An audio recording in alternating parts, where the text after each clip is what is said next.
ख्वाह कुछ भी हो जाए, हम बिहार में वोट चोरी होने नहीं देंगे। राहुल गांधी की बिहार के अरारिया में मुश्तरका प्रेस कॉन्फ्रेंस।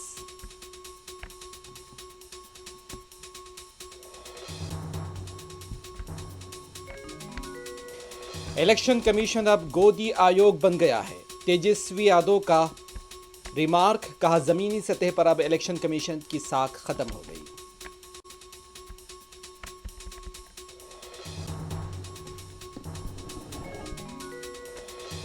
अपोजिशन अरकान को मुल्क के कामों में रुकावट पैदा करने का हक नहीं है। पार्लिमानी इजलास में अपोजिशन के एहतजाज पर किरण रिजिजू का बयान।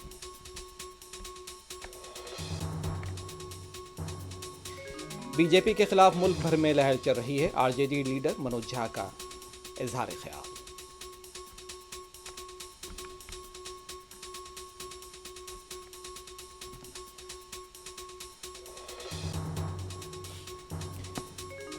गजा में इजरायली कार्रवाइयां जारी। ताज़ा हमलों में 63 फलस्तीनी शहीद। इजरायल के खिलाफ बरतानिया समेत कई मुल्कों में एहतजाज जारी। नेतन्याहू हुकूमत के खिलाफ इजरायल में भी जंगबंदी के मुजाहरे।